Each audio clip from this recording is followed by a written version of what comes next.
Akidah akhlak membunuh lewat LGBT. Anggota Adel Fernanda, Ghailan Anaki, Kelvin Aurel Pratama, Nawajis Al-Sahreza, Nazrul Raihan Nas, TRM Febri Alfat. Apa itu membunuh? Pembunuhan adalah suatu tindakan untuk menghilangkan nyawa seseorang dengan cara yang melanggar hukum maupun yang tidak melawan hukum. Pembunuhan biasanya dilatar belakangi oleh bermacam-macam motif, misalnya politik, kecemburuan, dendam, membela diri, dan sebagainya. Dampak dari membunuh: A. Bagi pelaku pembunuhan, B. Bagi keluarga korban dan masyarakat. Membunuh memiliki dampak negatif yang sangat besar, baik dari segi moral, psikologis, sosial, maupun hukum. Berikut beberapa dampak negatif dari tindakan membunuh. 1. Dampak moral dan etika.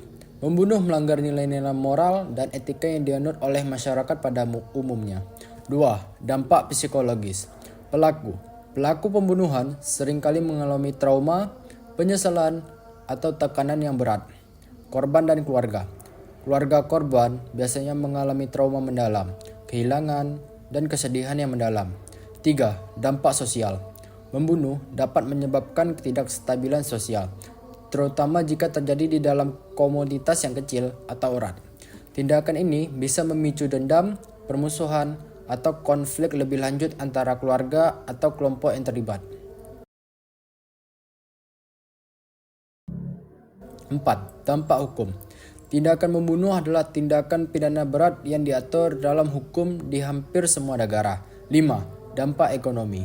Bagi keluarga korban, pembunuhan bisa menimbulkan kesulitan ekonomi, terutama jika korban merupakan pencari nafkah utama. Keluarga mungkin menghadapi masalah finansial karena kehilangan sumber penghidupan. 6. Dampak sosial lainnya. Masyarakat luas biasa mengalami ketakutan dan ketidakamanan akibat pembunuhan, yang padanya giliran bisa mengganggu kehidupan sosial dan menyebabkan ketidakpercayaan di antara warga. Apa itu liwat? Liwat adalah perbuatan seorang laki-laki dengan cara memasukkan zakarnya ke dalam dubur laki-laki yang lain dengan kerelaan kedua belah pihak. Dasar keharaman liwat, Allah menyebutkan perilaku liwat sebagaimana dijelaskan dalam Al-Quran Surah Al-A'raf ayat 80 dengan sebutan fahishi yang berarti keji atau jijik. Sebagaimana firman-Nya, وَلُوطًا إِذْ قَالَ لِقَوْمِهِ أَتَأْتُونَ الْفَحِيشَةَ مَا سَبَقَكُم بِهَا مِنْ أَحَدٍ مِنَ الْعَالَمِينَ, yang artinya, dan kami juga telah mengutus Lut kepada kaumnya. Ingatlah tatkala dia berkata kepada mereka, mengapa kamu mengerjakan perbuatan fahisyah itu yang belum pernah dikerjakan oleh seorang pun di dunia ini sebelummu. Berikut beberapa dampak negatif yang biasa disebutkan dalam diskusi terkait liwat. Yang pertama, dampak dari segi kesehatan, yaitu adanya risiko penyakit menular seksual, praktik seks anal. Yang kedua, dampak dari segi hukum. Tindakan liwat ini merupakan tindakan ilegal yang bisa berujung pada hukuman pidana. Yang ketiga, dampak dari segi psikologis. Perilaku liwat masih dianggap tabu dan dianggap kesenjangan. Yang keempat, dampak dari segi hubungan keluarga. Pelaku liwat sering menghadapi konflik dengan keluarga mereka. Yang kelima, dampak dari segi sosial dan agama. Liwat dianggap sebagai tindakan yang dilarang keras. Yang terakhir adalah dampak dari segi moral dan etika. Masyarakat menolak orang yang terlibat dalam perilaku liwat. Kemudian, apa itu LGBT? LGBT adalah singkatan dari lesbian, gay, bisexual, and transgender. Istilah ini mencakup kelompok dengan berbagai orientasi seksual dan identitas gender. Berikut beberapa dampak yang dapat diidentifikasi dari LGBT, yaitu pertama dari dampak sosial, terdapat stigma dan diskriminasi.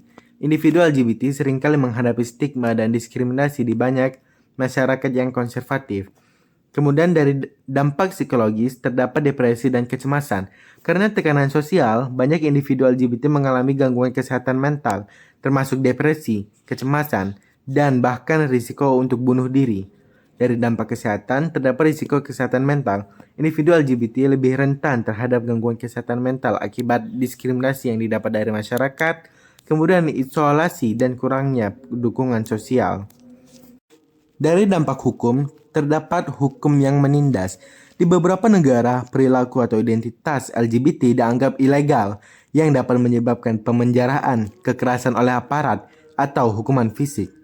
Dampak pada hubungan, ada ketidakpercayaan dan ketegangan keluarga. Individu LGBT seringkali harus menyembunyikan identitas mereka dari keluarga atau komunitas karena takut akan penolakan. Kemudian dari dampak positif bagi masyarakat yang menerima, terdapat keanekaragaman dan inklusivitas. Masyarakat yang menerima komunitas LGBT cenderung lebih terbuka, inklusif, dan kaya akan keanekaragaman. Kemudian dari dampak agama, terdapat konflik dengan keyakinan religius. Di banyak agama, hubungan sesama jenis dan transgender dianggap bertentangan dengan ajaran agama, sehingga individu LGBT seringkali menghadapi tantangan besar dalam menyelaraskan identitas mereka dengan keyakinan agama yang dipegang oleh keluarga atau komunitas mereka.